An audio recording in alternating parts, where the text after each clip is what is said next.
आज का सवाल काफी कॉमन भी है और काफी डीप भी। जब हम बोलते हैं यूनिवर्स एक्सपैंड हो रहा है तो नेचुरली दिमाग में आता है फिर वो किस चीज के अंदर फैल रहा है। Let's use a simple diagram to make the relationship easier to see. सबसे पहले एक्सपैंडिंग का मतलब क्लियर करते हैं।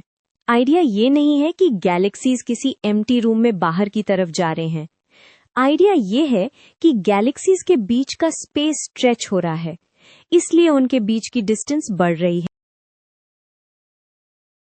जनरल रिलेटिविटी में हम स्पेस को एक फैब्रिक जैसा ट्रीट करते हैं जिसका साइज टाइम के साथ चेंज हो सकता है। इसको एक सिंपल सिंबल से रिप्रेजेंट करते हैं जिससे तुम इमेजिन कर सको कि स्केलिंग का इफेक्ट कैसे आता है। ये फैक्टर बताता है कि स्पेस ओवरऑल कितना स्केल अप हो रहा है टाइम के साथ।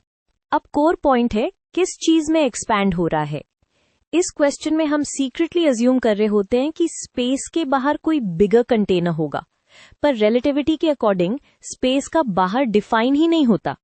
यूनिवर्स का मतलब ही यूजुअली होता है स्पेस इटसेल्फ, तो वो किसी एक्सटर्नल जगह में फैल नहीं रहा बल्कि अपनी ही जियोमेट्री चेंज कर रहा है। डायग्राम वाली इंट्यूशन ये है, बलून की सरफेस को सोचो। एंड्स सिर्फ सरफेस पर रहते हैं। सरफेस एक्सपैंड होती है तो उनके बीच की डिस्टेंस बढ़ती है, इवन दो उनको सरफेस के बाहर का कॉन्सेप्ट जरूरी नहीं। वैसे ही हम 3D स्पेस के अंदर रह के एक्सपेंशन ऑब्जर्व करते हैं without needing an outside direction. एक और इम्पोर्टेंट क्लैरिफिकेशन, एक्सपैंडिंग यूनिवर्स का मतलब ये भी नहीं कि कोई सेंटर पॉइंट से सब कुछ ब्लास्ट हो रहा है। लार्ज स्केल पर एक्सपेंशन रफली यूनिफॉर्म होती है तो हर ऑब्जर्वर को लगता है कि बाकी चीजें उससे दूर जा रही हैं। सेंटर ढूंढना एक कॉमन पिटफॉल है।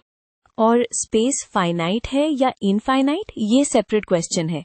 स्पेस इनफाइनाइट हो सकता है तब भी वो एक्सपैंड हो सकता है क्योंकि इनफाइनाइट चीज का स्केल फैक्टर बढ़ सकता है।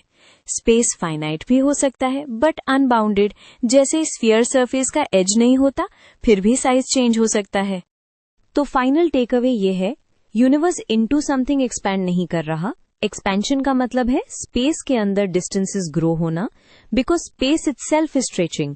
ये फ्रेमिंग समझ आते ही क्वेश्चन का कंफ्यूजन ऑटोमेटिकली डिसॉल्व हो जाता है।